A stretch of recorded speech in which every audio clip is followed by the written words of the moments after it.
Comenzamos entonces esta octava y última conferencia de este ciclo sobre teoría general de la colisión, donde vamos a analizar la aplicación de la misma al choque de motocicletas.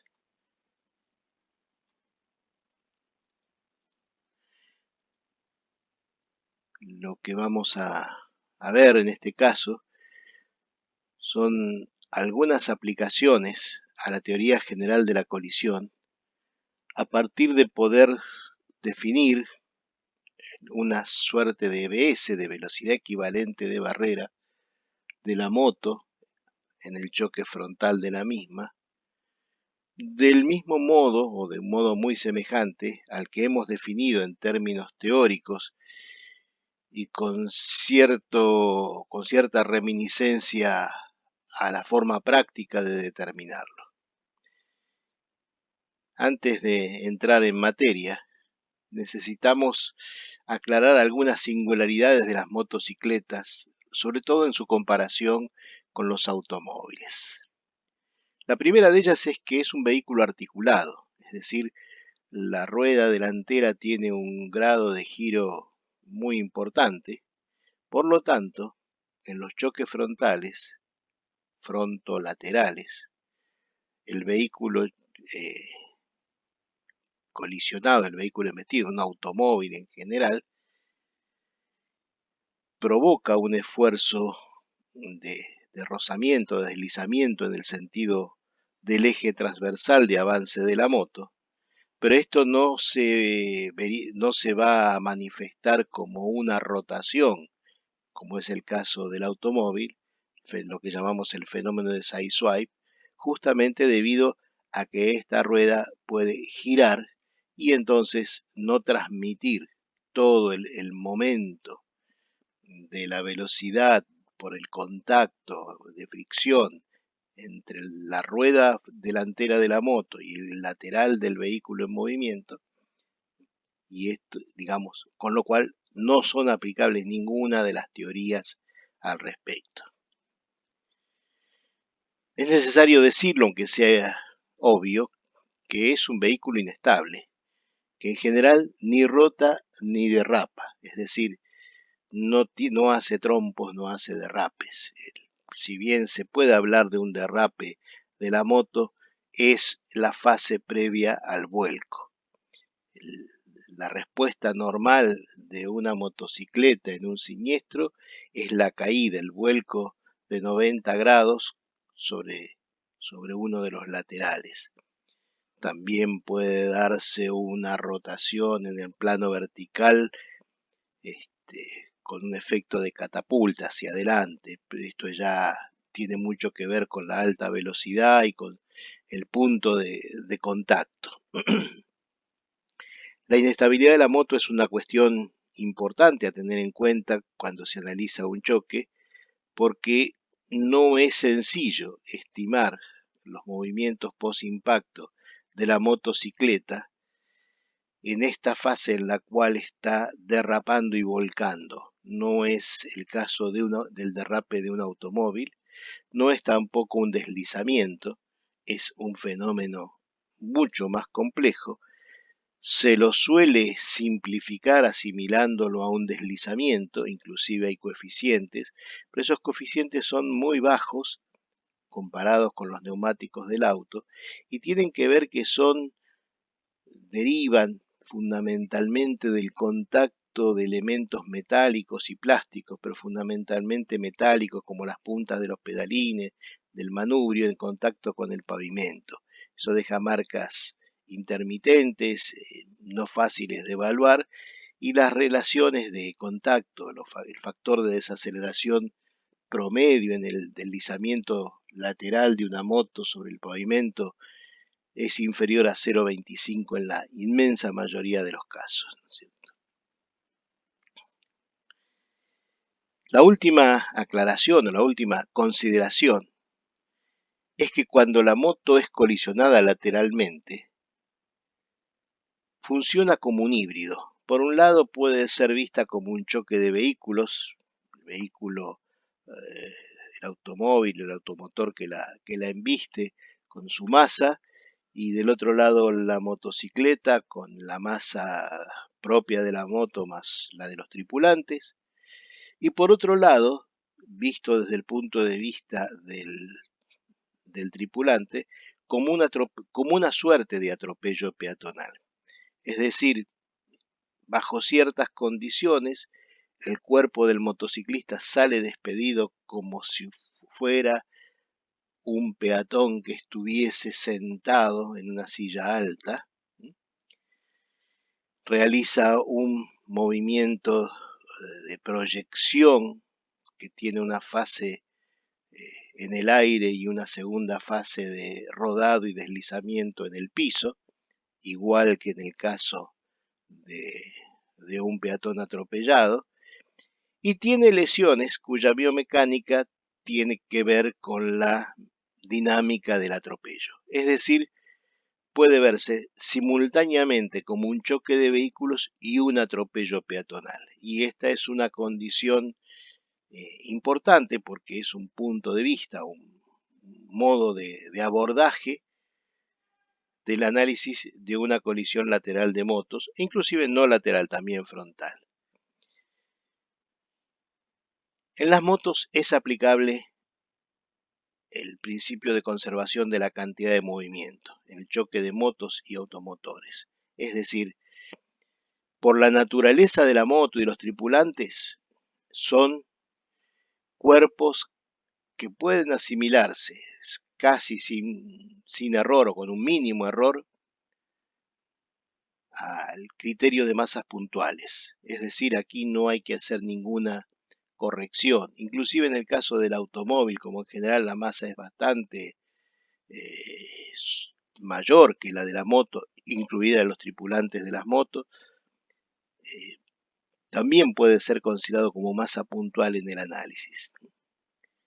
Lo importante es tener en cuenta que cuando se analiza el post-impacto, en una colisión donde participó una moto con su motociclista o sus motociclistas, hay que considerar el desplazamiento de 3 o 4 cuerpos: el del automóvil, el de la motocicleta y el del tripulante o los tripulantes. Para el automóvil, las ecuaciones habituales que se aplican en este momento: frenado con o sin bloqueo de ruedas, derrape, etcétera, etcétera. Para la motocicleta, como hemos dicho, se puede aplicar un criterio de deslizamiento, es una aproximación, no está mal, pero el factor de desaceleración sobre pavimento va a estar entre 0,15, 0,17 como mínimo y 0,25 como máximo, salvo condiciones particulares de enganches o situaciones que no sean un simple deslizamiento. Y para el caso del peatón, para el caso del motociclista, lo podemos asimilar a la proyección de un peatón atropellado, obviamente aquí sin aplicar ningún coeficiente de reajuste, como es en el caso del coeficiente de Apple en el atropello de peatones, teniendo en cuenta de que la velocidad post impacto es una velocidad de proyección. Sí se pueden aplicar ecuaciones como la de Searle u otras sin restricciones o con las propias restricciones que tienen esas ecuaciones. Es decir, que una colisión con motos puede ser vista tranquilamente como un fenómeno donde hay conservación de la cantidad de movimiento, como en todas las colisiones, y donde identificando adecuadamente las direcciones de partida, las direcciones principales de salida de las velocidades post-impacto de cada uno de los cuerpos con sus propias leyes de movimiento post-impacto, se podrá tomar entonces esta consideración.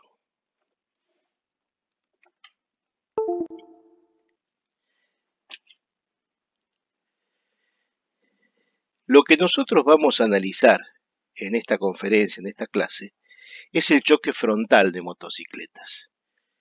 Es decir, Es el fenómeno en el cual la motocicleta impacta con su rueda delantera el frente o el lateral de un automóvil, camión o camioneta.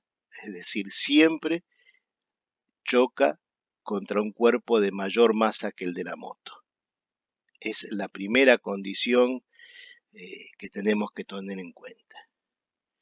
Y para estudiar este problema desde el punto de vista de los criterios de la conservación de la energía, o sea, de la estimación de la energía disipada y de la estimación de una velocidad equivalente de barrera, hay en la bibliografía dos criterios, dos líneas de criterios importantes. La primera es de tipo empírico o experimental.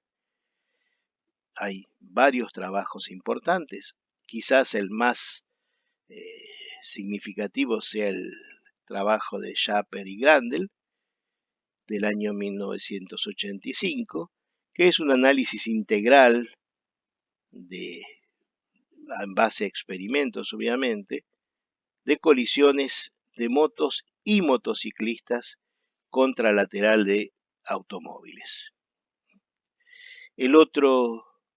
La otra línea de análisis que se ha desarrollado son criterios de tipo teórico-prácticos, y aquí se destaca el modelo de Wood. El modelo de Wood para motos específicamente tiene una excelente interpretación y readecuación a ciertas condiciones propias de del tráfico en Latinoamérica, en el trabajo, en la traducción e interpretación y desarrollo que hizo Daniel François en el año 2014. Ambos trabajos son simplemente la punta del iceberg de las dos corrientes. Hay, por supuesto, en cada una de ellas infinitas consideraciones y variaciones, pero podemos decir que estos dos que señalamos reúnen, sintetizan la mejor condensación de resultados en este caso.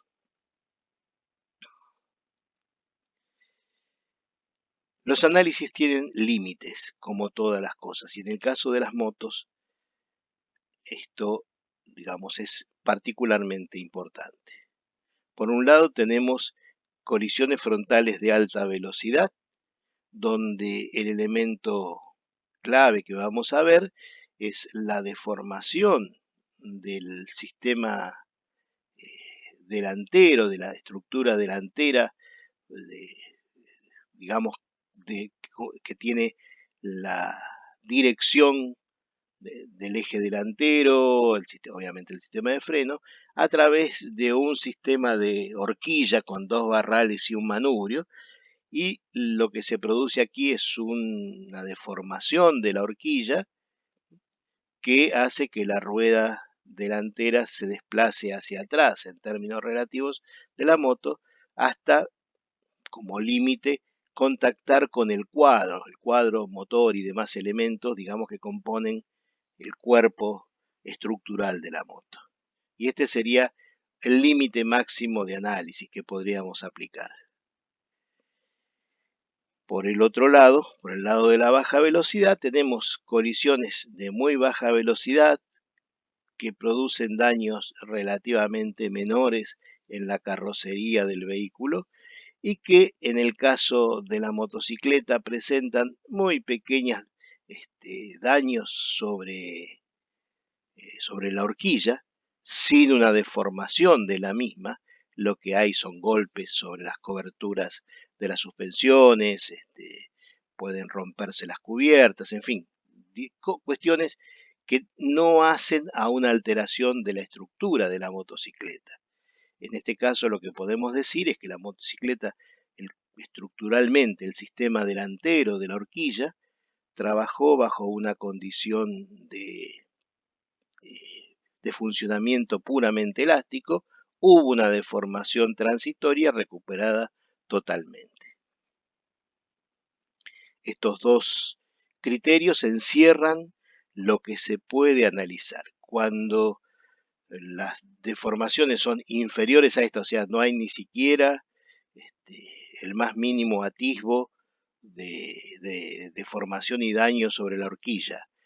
O, por el contrario, cuando la deformación de la horquilla ha superado la posición en la cual el neumático delantero apoya sobre el cuadro de la moto, digamos, los análisis que vamos a ver están fuera de rango, ¿sí?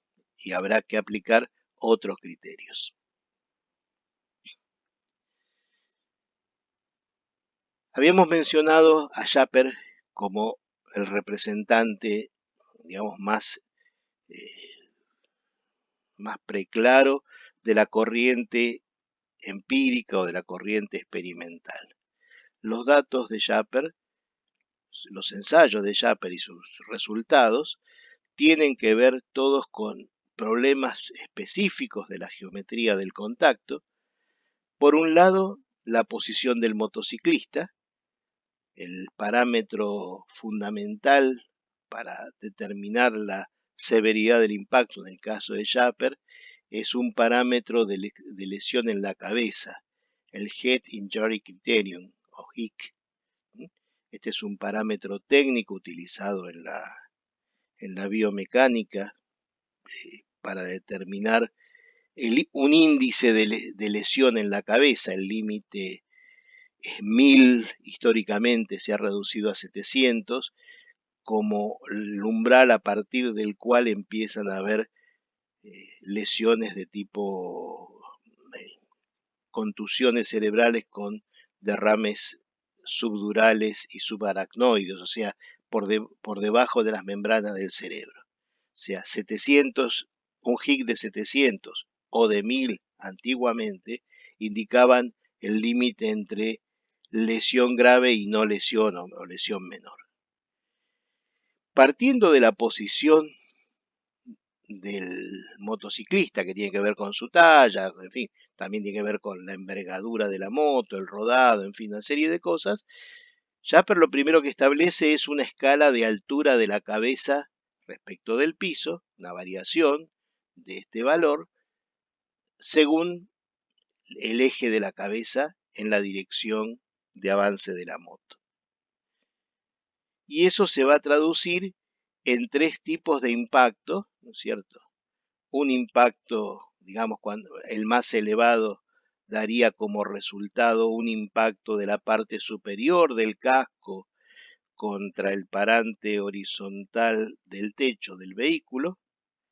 Una posición intermedio daría un impacto también contra el parante, pero contra la parte inferior del parante, o sea, ya con algún compromiso del vidrio de las ventanillas. Y una posición más baja llevaría, aunque sea contradictorio, a que el cuerpo empezara a tener una tendencia a pasar por encima del vehículo.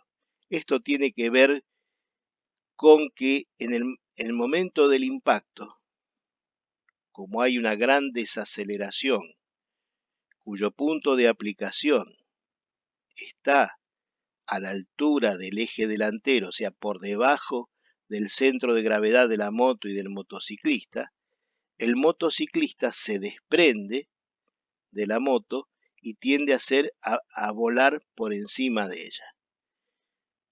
Si está muy bajo este valor, lo que va a determinar es que esta aceleración de impacto tenga un efecto de catapulta, una mayor velocidad angular y levante la parte trasera del cuerpo mucho más que en los casos anteriores. Es un fenómeno de momentos, o sea, el punto de impacto va a estar determinado por una relación de momentos y eso hace que con la posición más baja del casco tengamos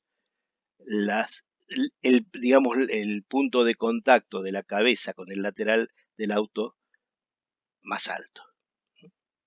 Habíamos dicho entonces que el parámetro que determina Schapper como, digamos, como elemento discriminador de la severidad del choque es el HIC, el grado de lesión en la cabeza.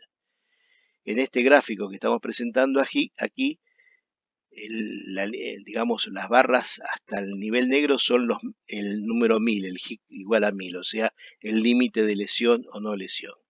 Y lo que está representando es que se hicieron ensayos de impacto frontal contra el frente del vehículo, impacto frontolateral de la moto contra el tren delantero, o sea, contra una zona tremendamente rígida, e impactos laterales contra una zona de muy baja rigidez como es el centro de la puerta delantera, en distintos puntos de la puerta que pueden verse aquí reflejados. Las barras indican el HIC medido, calculado obviamente, es un parámetro que se calcula en los ensayos, no hay otra forma de determinarlo, en cada uno de los ensayos según haya sido el punto de impacto. Lo primero que se ve es que en los impactos a la altura del capot, la lesión en la cabeza tiene poca y nula influencia. Las barritas negras son muy pequeñitas y tiene que ver con que en este caso el motociclista no impacta con su cabeza en forma directa al auto. Lo hace en un movimiento posterior o no lo hace nunca porque por el efecto de catapulta pasa por arriba del auto, vuela por arriba del auto y golpea con el pavimento en lo que sería un movimiento típico de un peatón atropellado o muy parecido a un peatón atropellado.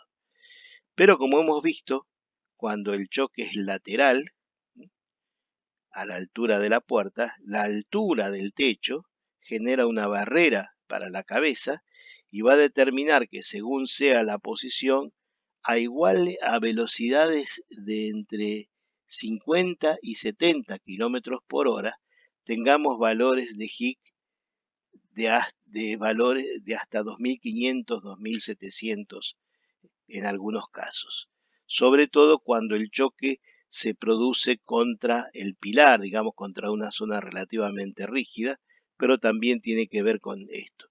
Aquí no tiene nada que ver la baja rigidez de la puerta, sino la presencia del parante superior. Es decir, en el criterio de Schaper está determinado experimentalmente la lesión en la cabeza, la posible lesión en la cabeza, el grado posible de lesión en la cabeza del motociclista según el punto de impacto y según la velocidad. Pero esto tiene mucho que ver con la geometría del impacto, con lo cual no hay posibilidad de establecer ninguna ley, ninguna regularidad que oriente este tipo de resultados. Los ensayos de Schaper de 1985 son útiles como orientación. Tener el paper a mano es una buena medida cuando se está analizando un caso, tratar de comparar y orientará al analista acerca de cuál es el orden de magnitud que puede esperarse, qué tipos de lesiones debe preocuparse por analizar y en general es, digamos, material para un primer análisis, para una orientación, para ubicarnos en el entorno en el cual estuvieron ocurriendo las cosas. De ninguna manera puede ser utilizado como fuente para un modelo físico-matemático de colisión de la moto. El otro criterio que estuvimos anunciando es el modelo de Booth. Y en el modelo de Booth la medida es justamente la energía disipada como una función del acortamiento de la distancia entre ejes. Es decir, lo que plantea Booth y que ya viene planteando desde hace 45 años Severi y otros autores norteamericanos a modo experimental, es que hay una relación bastante rígida, bastante firme entre la energía disipada por unidad de masa de cualquier motocicleta y el acortamiento medido en centímetros. Y estas gráficas muestran curvas de ensayos para distintos modelos de motos de distintos tamaños, en general motos de mediano a gran tamaño, con deformaciones entre 0 y 40 centímetros y con cantidades de energía disipada entre 0 y 200 Joule por kilogramo. Es el mismo criterio que Wood desarrolló para los automóviles, es decir, establecer una relación de energía por unidad de masa en función de la deformación, pero en este caso es la deformación absoluta, la deformación total y no la deformación relativa. Es discutible este criterio, pero tiene que ver con que la distancia entre ejes en las motos de serie, en las motos normalizadas, no en las motos especiales, es bastante constante y entonces las variaciones que daría tomar el valor absoluto, tomar la relación con la distancia original, no va a dar gran diferencia. Lo que sí queda claro es que cada una con sus características hay una tendencia general de tipo lineal o parabólica según los casos, que nos permite establecer una suerte de ley general.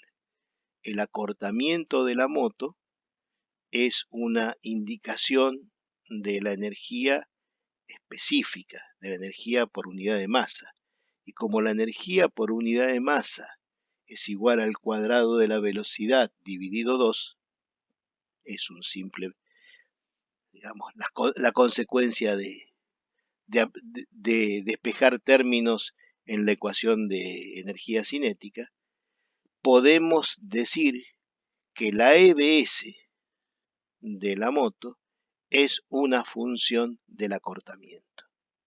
Y decimos EBS porque todos estos valores están tomados de ensayos contra barreras. Y en esto deberíamos ser amplios, porque aun cuando algunos ensayos se hicieron contra automóviles, la relación de masa de la moto respecto del automóvil, aún incluido el motociclista, hace que digamos que el automóvil se comporte como una barrera de masa que aproxima infinito. O sea, hay una relación de por lo menos 5 o 6 veces, con lo cual, y no hay desplazamiento, porque la fuerza ejercida sobre el automóvil en general es inferior a la fuerza de fricción sobre los neumáticos, por lo tanto no hay desplazamiento del automóvil. Lo que hay es una pequeña oscilación de la masa suspendida de la carrocería, del casco, sobre las suspensiones. Pero salvo digamos, esa pequeña cantidad de energía disipada por el movimiento del auto, toda la energía disipada casi toda la energía disipada va cargada a la moto y a su deformación. Por lo tanto, lo que está expresando aquí, aunque hable de velocidades, son velocidades equivalentes de barrera, o sea, las podemos tomar como tales, y esta es la clave de nuestro análisis.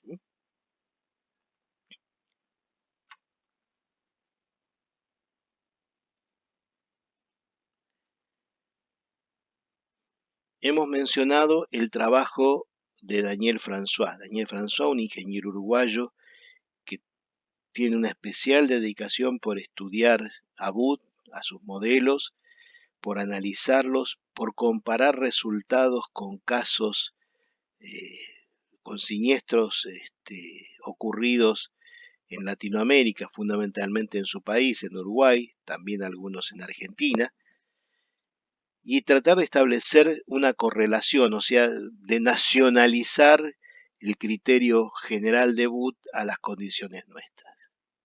La ecuación de Wood es una ecuación de tipo parabólico, donde el cociente es digamos, algo inferior a 1, y está separado. Hay una ecuación de energía cinética por unidad de masa para las motos y otra para los scooters.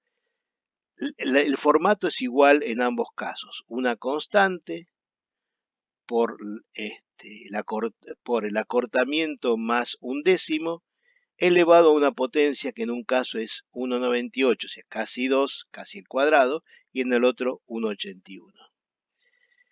El resultado es una curva de tipo parabólico, como la que estamos viendo en la tabla.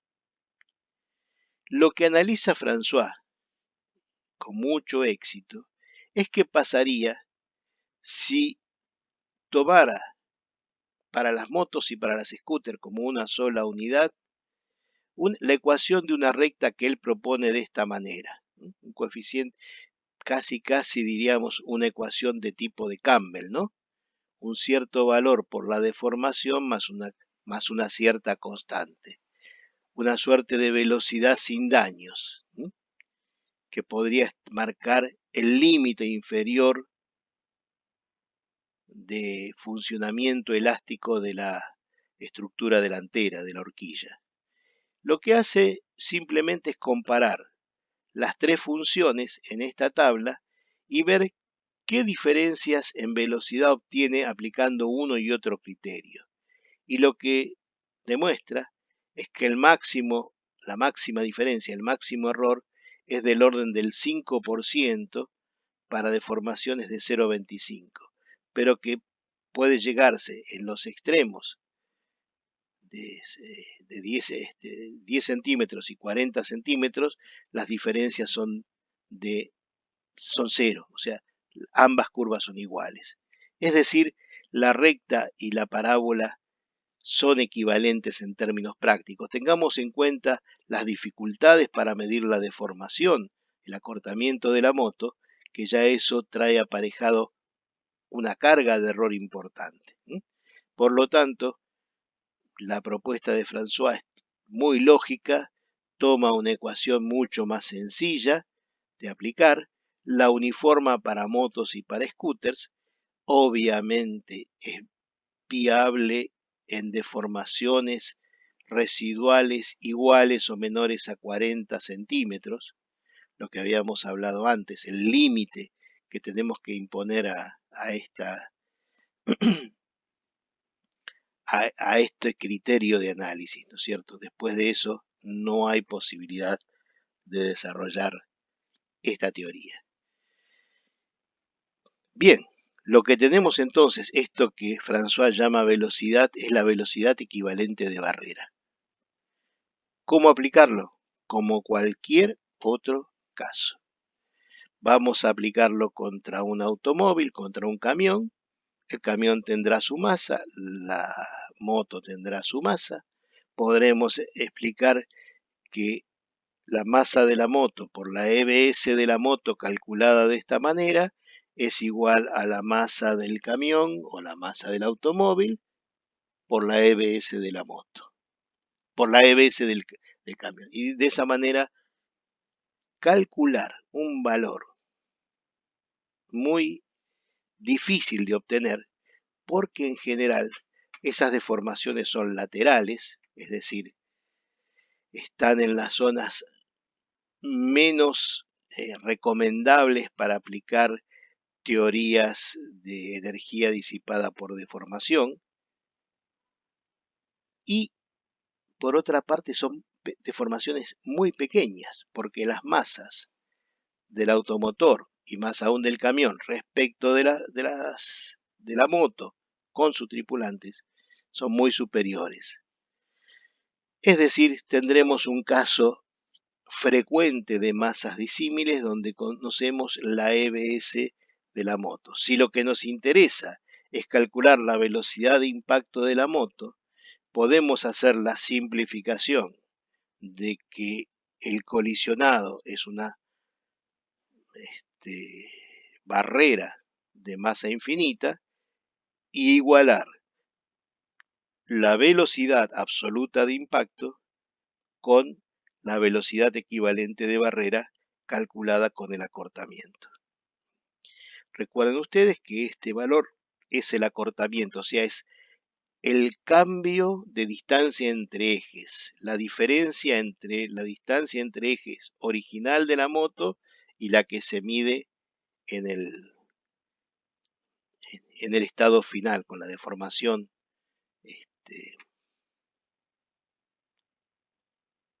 residual. Bien, esto es sencillamente una forma de determinar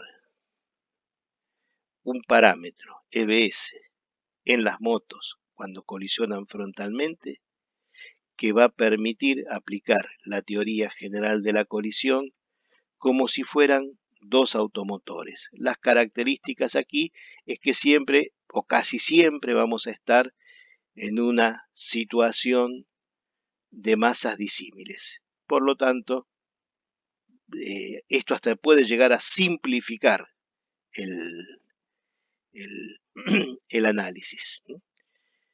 La velocidad del embestido no tiene nada que ver con estas consecuencias, porque lo que vamos a estar siempre es analizando en la dirección de marcha de la moto, que no coincide en la mayoría de los casos con la dirección de marcha del automóvil. Si fuera una colisión frontal o por alcance, esta EBS sería también una, digamos, parte de una velocidad relativa, diferencia con la velocidad del otro vehículo, sumando o restando, según sean los casos, como ya hemos visto, para colisiones por alcance y frontales entre automotores. No hay conceptualmente ninguna diferencia entre una moto y un automóvil en términos de el significado de EBS. Y en las motos, EBS simplemente tiene una expresión particular, mucho más sencilla, que depende, como hemos dicho, del acortamiento.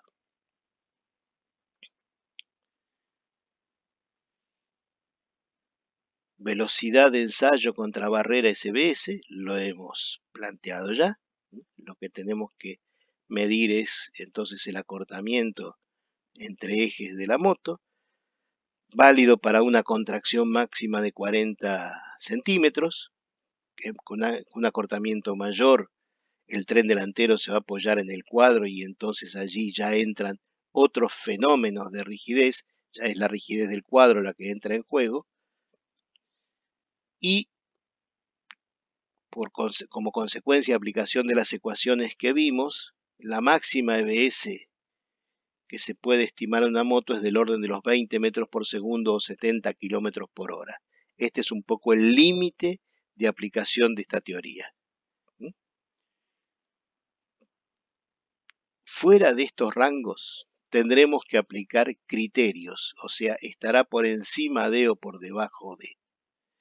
Recordemos que en la ecuación de François el término velocidad sin daños es de 14,22. 14,22 sería la velocidad a la cual la moto colisiona frontalmente y en términos de deformación residual no se produce ningún acortamiento de la distancia entre ejes, porque trabaja en periodo elástico. Es una velocidad alta, con lo cual el rango de incertidumbre está entre 14 y 20 metros por segundo, con lo cual esta es una ecuación bastante contricta, o sea, está en un espacio muy cerrado, y sin embargo en ese espacio muy cerrado es donde ocurren la inmensa mayoría de las colisiones frontales de moto. Lo que vamos a ver son algunos casos particulares que no vamos a calcular porque justamente no son calculables y que están fuera de este rango que estamos planteando. Este es un choque lateral donde la moto impactó al automóvil a unos 80 kilómetros por hora. Los 80 kilómetros por hora fueron estimados por, digamos, el video obtenido de una cámara de la calle que permitía ver el avance de la moto durante un largo trecho y medir, digamos, con bastante aproximación, una velocidad muy cercana a los 80 kilómetros. De tal manera que aquí tenemos, digamos, prácticamente los datos de un ensayo al modo de Schapper, como hemos visto. Hay dos condiciones que son importantes. En primer lugar, La deformación de la horquilla de la moto, como hemos visto, la rueda apoya y hasta tiene una deformación ya la llanta por el apoyo contra el cuadro, lo cual es lógico. Estamos por encima de los 70 kilómetros por hora, límite de la contracción de 40 centímetros, y esto es compatible con que la velocidad de impacto, la EBS en este caso de la moto, es de 80 kilómetros por hora. O sea que esto nos confirma un poco la teoría que nosotros estábamos esbozando. Observen ustedes que hay algunos pliegues en el tanque de nafta que indican que el cuadro ya tuvo una cierta deformación. Es decir, si bien la deformación del cuadro fue elástica, hizo colapsar a la placa esta, vamos a llamarla esférica del tanque, de una manera que no tiene un comportamiento elástico, o sea, colapsa plásticamente, pandeo de placas es el fenómeno, y nos va a dejar indicaciones del grado de esa deformación transitoria del cuadro. Incipiente, pero ya se manifestó. Es decir, ya aquí el impacto en la rueda hizo trabajar el cuadro un poco. Las marcas sobre el tanque de nafta, como vamos a ver, son determinantes para analizar la contracción dinámica. Están reflejando lo que pasó en el cuadro, más que lo que sucedió. Es una deformación residual que está asociada con la deformación máxima por el colapso. Sobre el automóvil hay dos circunstancias interesantes. La primera, en el parante superior del techo, en el parante horizontal superior del techo, larguero del techo le llaman algunos, impactó la mandíbula del motociclista. Esto es claro porque una de las lesiones más claras es la destrucción de la mandíbula. Tiene que ver con que usaba un casco sin mentonera, sin protección inferior. Esto sucedió hace varios años y no era reglamentario ese tipo de casco. Digamos el casco con protección de la mandíbula, ¿no es cierto? Entonces, no hay duda de que esta deformación aquí tiene que ver con el impacto de la mandíbula. Esto habla claramente de, digamos, nos refiere a las apreciaciones de Schaper. Este impacto tiene que ver, y entonces podemos asociar una magnitud de impacto con una biomecánica bastante compleja en el impacto con una velocidad importante del choque de la moto. Es un dato. El otro tema es que el cuerpo del motociclista voló por el aire, pero voló en una componente vertical porque quedó tendido sobre el techo del auto. Es decir, no tuvo un vuelo rasante pasando por el techo y cayendo del otro lado, sino que tuvo un vuelo que lo elevó mucho y lo depositó prácticamente muy próximo al punto de impacto, en este caso sobre el techo. Otra característica de los impactos de alta velocidad. A medida que aumenta la velocidad de impacto, el cuerpo tiende a ser una parábola cada vez más aguda, o sea, mayor altura y menor longitud de desplazamiento. Son indicadores como para poder aplicar en colisiones de moto, por lo menos a modo de orientación, no para hacer cálculos. Pero ustedes tienen, en este caso, con una velocidad, digamos, de alguna manera verificada por un recurso independiente, un modo de establecer algunos parámetros que van a dar cuenta de la severidad del impacto. Insisto, las arrugas permanentes en el tanque, el punto de impacto de la cabeza contra el parante superior horizontal del techo y la posición final del motociclista. Fíjense ustedes que no he hablado para nada de la deformación de la puerta, porque hablar de esta deformación no tenemos recursos técnicos para evaluarla, es simplemente una apreciación cualitativa.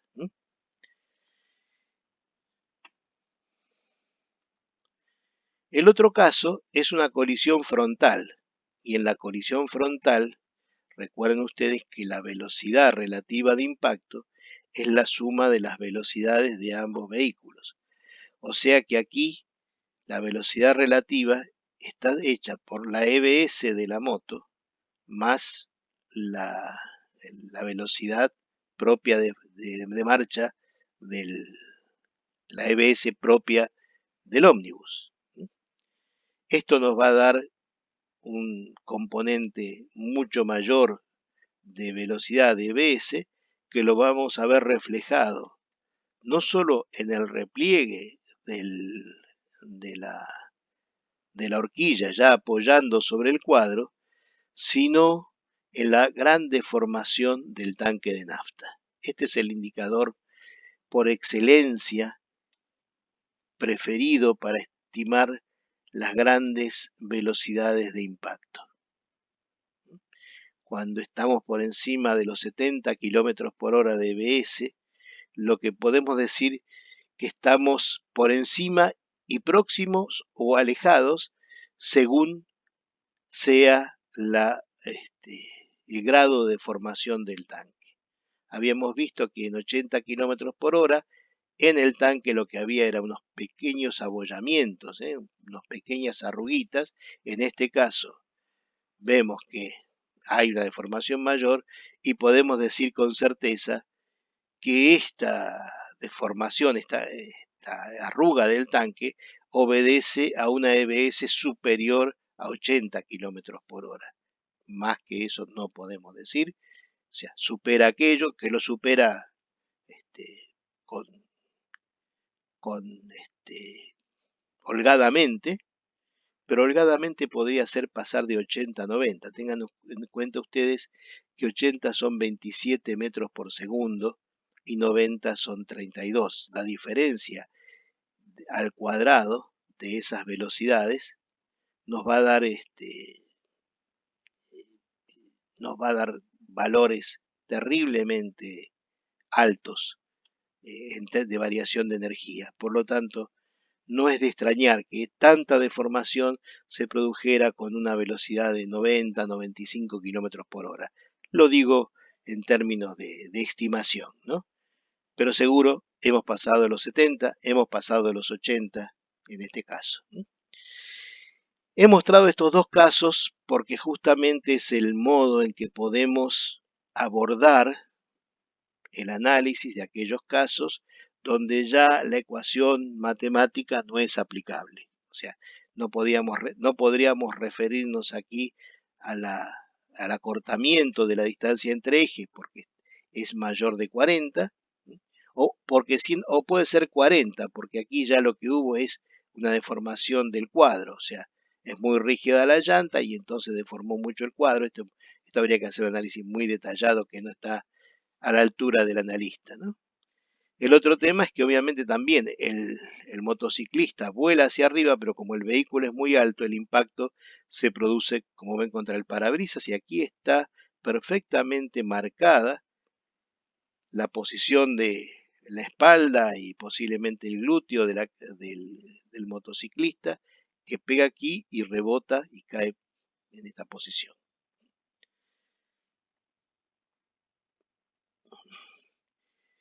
De esta manera llegamos al final de este ciclo de charlas, en el cual comenzamos analizando los criterios para estimar la energía disipada en la colisión, que finalmente derivó en un insumo básico para plantear una teoría general. Esta teoría general tiene aplicaciones en las colisiones de automotores y de motocicletas, en aquellos casos en que estos pueden reducirse a masas puntuales. Se expresa en ecuaciones muy sencillas, todas asociadas a la conservación de la cantidad de movimiento durante la colisión y a la cantidad de energía disipada en ella, que puede ser medida en uno de los dos protagonistas. Es decir, tenemos un criterio general, por eso una teoría general, que se puede aplicar a un amplio número de casos partiendo de parámetros que en general están disponibles. La deformación de los vehículos es un dato, de por lo menos uno de los vehículos en la colisión, es un dato que se puede rescatar, procesar con más o menos precisión y desarrollar en la aplicación de esta teoría. Espero que les haya sido de provecho, que les haya despertado ideas y motivaciones para seguir avanzando.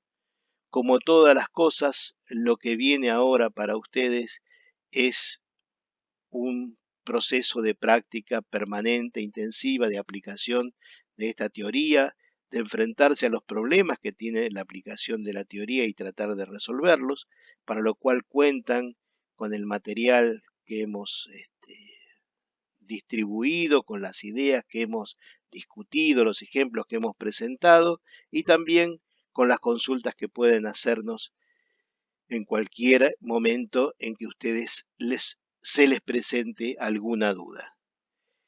Les agradecemos la presencia, la paciencia y estamos siempre a vuestra disposición. Los esperamos en este centro de capacitación en cualquier momento. Muchísimas gracias y tengan ustedes una buena vida.